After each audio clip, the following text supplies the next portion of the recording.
Hello बच्चों, आज हम पढ़ेंगे क्लास 8 संस्कृत व्याकरण वैभवम का पाठ 10 संधि। बच्चों को मोस्टली संधि में डिफिकल्टीज आती हैं, तो चलिए संधि को आज समझेंगे बहुत ही आसान तरीके से। एंड आई गारंटी कि इसके बाद आपके संधि के क्वेश्चंस बनेंगे बहुत इजीली।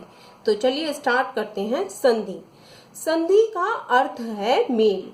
दो वर्णों के मेल से उत्पन्न परिवर्तन या अक्षर को संधि कहते हैं। जैसे अ प्लस आ, दो वर्ण का मेल हुआ तो बना आ प्लस उ इक्वल टू ओ, तो ये क्या कहलाएगी? संधि। अब संधि कितने प्रकार की होती है? तीन: स्वर संधि, व्यंजन संधि और विसर्ग संधि। स्वर संधि को अच भी कहते हैं क्योंकि संस्कृत में स्वरों को अच कहा जाता है। अब स्वर संधि दो स्वरों के मेल से बनती है। उदाहरण विद्या प्लस आल्यः। अब द्य का आ और प्लस के आगे देखिए आ, दोनों ऐड हुए तो क्या बना? आ। तो विद्या प्लस आल्यः विद्यालयः। It is clear. नेक्स्ट है व्यंजन संधि। व्यंजन संधि को हल भी कहा जाता है क्योंकि व्यंजनों को संस्कृत में हल कहते हैं। व्यंजन के साथ जब व्यंजन या स्वर का मेल हो उससे व्यंजन संधि बनेगी। अब उदाहरण लेंगे, जैसे सत प्लस जन। अब देखिए यहाँ पर व्यंजन है, ता क्या है? व्यंजन, और प्लस के आगे क्या है? ज, और जा भी क्या है? व्यंजन। व्यंजन का व्यंजन के साथ मेल हुआ तो एक यहाँ पर देखिए आधा जा में कन्वर्ट हो जाता है। कैसे? ये आधा त आधा जा में कन्वर्ट हो जाएगा। यहाँ पर देखिए जो व्यंजन है, ता से आगे वाला व्यंजन है जिसके साथ मेल हुआ है इसका, तो ये ता भी इसके आधे व्यंजन में कन्वर्ट हो जाएगा, तो इसको व्यंजन संधि कहेंगे। सत प्लस जन सज्जन। आपको क्लियर होगा। नेक्स्ट है विसर्ग संधि। अब विसर्ग के साथ स्वर या व्यंजन के मेल से क्या बनेगी? विसर्ग संधि। देखिए ध्यान दीजिए, उदाहरण नमः प्लस ते, म के साथ विसर्ग है। ये विसर्ग का अगर व्यंजन के साथ मेल हो त क्या है? व्यंजन, और विसर्ग और व्यंजन के मेल से अब देखिए क्या बना? ये आधा सा बना।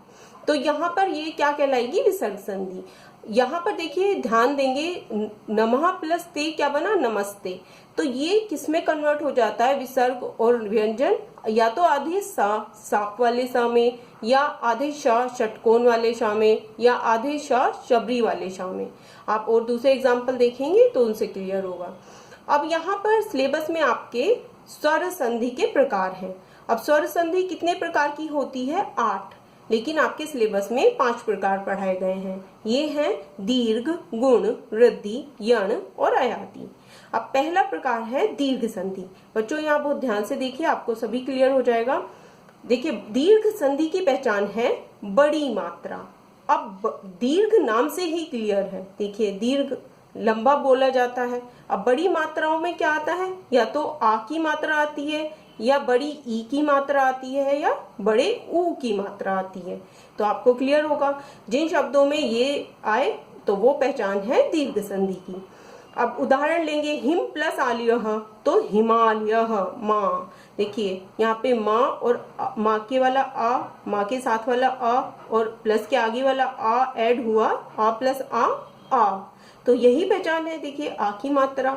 तो हिमालयः किसकी क्या कौन सा शब्द है? दीर्घ संधि का। विद्या प्लस अर्थी, विद्यार्थी। देखिए द्य में जो आ है और प्लस के आगे वाला आ ऐड हुआ तो आ बना, तो ये पहचान है बड़ी मात्रा। और बड़ी मात्रा किसकी पहचान है? दीर्घ संधि की। नेक्स्ट है परी प्लस ईक्षा।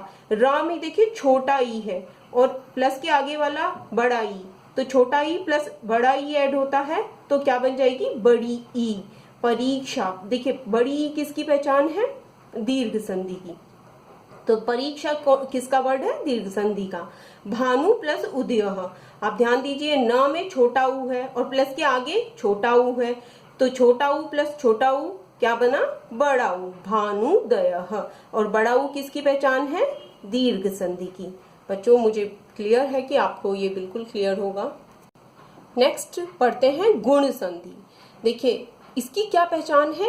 एक मात्रा। अब एक मात्रा कौन सी होती है? तो ए या ओ में आती है एक मात्रा। चलिए उदाहरण से समझते हैं। नर प्लस इंद्रः, नरेंद्रः। देखिए एक मात्रा आई ना, तो एक मात्रा किसकी पहचान हुई? गुण संधि की। अब यहाँ पर र में क्या है? आ होता है, और यहाँ ई है तो अ प्लस ई मिला तो ए बन जाएगा। देखिए रमा प्लस ईशः रमेशः, तो एक मात्रा किसकी पहचान है? गुण संधि की। सूर्य प्लस उदयः सूर्योदयः, देखिए ओ या के साथ ओ आया है तो ओ किसकी पहचान है? गुण संधि की। गंगा प्लस ऊर्मिः गंगोर्मिः, इसमें देखिए ओ आया है तो ओ किसकी पहचान है? गुण संधि की। I hope it is clear. Next है वृद्धि संधि। अब देखिए इसकी पहचान क्या है? दो मात्रा कौन सी होती है? आई और आउ में आती है। अब देखिए इसको आप यहाँ से भी समझ सकते हैं, जैसे गुण संधि में एक मात्रा आती है, वृद्धि तो वृद्धि हो गई मात्रा की, एक मात्रा से कितनी मात्रा हो गई? दो मात्रा। तो बच्चों इसका उदाहरण लेंगे, जैसे तथा प्लस एव तथैव, दो मात्राएं तो ये वृद्धि संधि हुई। देखिए था का जो आ था और प्लस के आगे वाला ए, आ प्लस ए ऐड हुआ तो आई बन जाएगा। ये आपको क्लियर होगा। सदा प्लस एव सदैव, महा प्लस औषधम महोषधम, वन प्लस औषधि वनौषधि, देखिए औ की मात्रा तो ये पहचान है वृद्धि संधि की। पहचान के लिए हमेशा शब्द के आप बीच में जाइए और मात्राओं की पहचान कीजिए और संधि का पता लगाइए। नेक्स्ट है यण संधि। इसकी पहचान है य र व के पहले आधा शब्द आना चाहिए। तो चलिए उदाहरण लेंगे इसके। उदाहरण क्या है? सु प्लस आगतम स्वागतम, यहाँ पर देखिए वा से पहले आधा सा आया तो ये किसकी पहचान है? यण संधि की। अभी बताया या र वा के पहले आधा शब्द होना चाहिए। प्रति प्लस एकम प्रत्येकम, या से पहले देखिए आधा था तो यण संधि।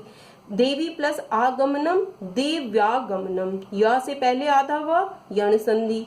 ऊपरी प्लस उक्तम तो उपरियुक्तम, या से पहले आधा र, तो ये क्लियर होगा आपको, ये यण संधि है। नेक्स्ट एंड लास्ट है आपके सिलेबस में अयादि संधि। देखिए इसकी पहचान क्या है? अय आय अव आव का उच्चारण होगा। तो हम जब शब्द देखेंगे तो उनमें किस चीज का उच्चारण होगा? अय आय अव आव। चलिए उदाहरण लेते हैं। ने प्लस अनम नयनम, देखिए नय अय अय का उच्चारण हो रहा है यहाँ पर। गई प्लस अकह गायकः, देखिए आय गाय आय कह, तो आय शब्द का उच्चारण हुआ। गई प्लस इका गायिका, देखिए यहाँ भी आय बन रहा है, गा में आ है और य, तो आय का उच्चारण हुआ। पो प्लस अनह तो पवनः, अब देखिए पा में आ छुपा है पता है आपको, और वा तो अव बना। It is clear. पाउ प्लस अनह पावनः, तो देखिए पा के साथ आ और वा, तो क्या किसका उच्चारण हुआ यहाँ पर? आव का। तो ये कौन सी संधि बनती है? अयादि संधि। बच्चों इस तरह आपको इजीली ये सब क्लियर होगा। चलिए बच्चों अब लेते हैं क्विक रिवीजन। दीर्घ, देखिए हमने क्या पढ़ा है? दीर्घ की पहचान है बड़ी मात्रा। बड़ी मात्रा में क्या आएगा? या तो आ की मात्रा आएगी, या बड़ी ई की, या बड़ा ऊ की। गुण संधि, गुण संधि की क्या पहचान है? ए की एक मात्रा होनी चाहिए, या तो ए की मात्रा होगी या ओ की मात्रा होगी। और वृद्धि संधि में वृद्धि हो जाएगी मात्राओं की। तो देखिए इसमें ऐ की मात्रा और कौन सी मात्रा आएगी? औ की मात्रा। यण संधि में क्या होगा? य र व के पहले आधा शब्द, आधा शब्द। अयादि में क्या होगा? अय आय